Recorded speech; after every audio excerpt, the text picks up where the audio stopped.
10 years ago, it was common for young people with their eyes set on future success to route their plans through college. A degree was considered to be the key to success, but things have changed. A national recession gripped the nation and forced thousands of people into the unemployment lines. College graduates found that no matter how well they had prepared, many of the jobs were not there. Last year, the unemployment rate for college graduates was an average of 3 points higher than the overall rate. Young graduates unable to find work have begun to view the expense and investment of time as a wasted experience. High schoolers who plan for future careers that included college are now considering other options as well. Central Hardin High School Senior Guidance Counselor Chris Adams says there are a number of viable alternatives to a four-year degree that students are considering. You have the military is one that you see a lot. Getting a job, and instead by college, if you mean four-year college, you also have, again, technical schools. You had some of the two-year programs like UC-HCEC-TV. You have art schools. You have things like Lincoln Tech, which is automotive. You have other ones that are welding schools and things like that. So some of these technical programs, or you can also do apprenticeships and some things like construction, masonry, things like that, that you can do some apprenticeship programs and get it working immediately out in the job force. Health education teacher Ed Reeser teaches high school classes in a vocational program that allows students to train for jobs they can get right out of high school. Those jobs include patient care technician and certified nursing assistant. Reeser says the recent economic downturn has resulted in an increase in the number of students who choose to go into his program. As we all know, healthcare is not one of those areas where there's going to be a lack of jobs.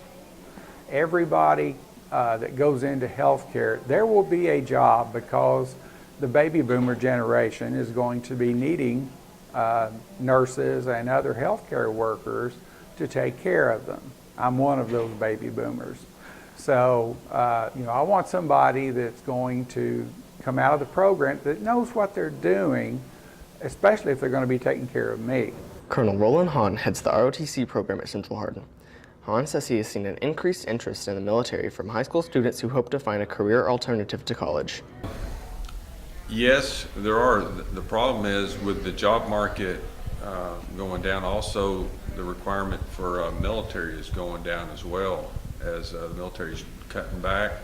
So, and what happens is an applicant with a better education maybe has a better opportunity to get into the military. Several of the jobs require education, and if they can get applicants that already have maybe some college, then they're selected first before maybe someone right out of high school. Senior Orrin Robbins plans to enter the Navy after graduation and hopes to be accepted into the SEALs.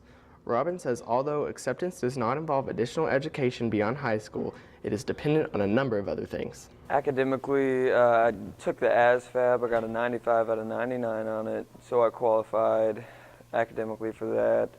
Also, they'll check your transcripts. You have to make sure you have good grades. They actually check a lot of stuff. You have to take a C-sort, which is like a test based on your personality, but that's really all you have to do. Counselor Kim Carden says that the main result of the economic downturn seems to be the fact that it causes students to think a little harder about what they want to do with their lives. I think it's important when you go to college that you go for the experience and you go to further your education, you go to learn, and you have to be passionate about what you go in, but you also have to think about employability. It's a lot of money and it's a lot of time that you're committing. So therefore, I think that you should do a little bit of research on job prospects before you make that final decision.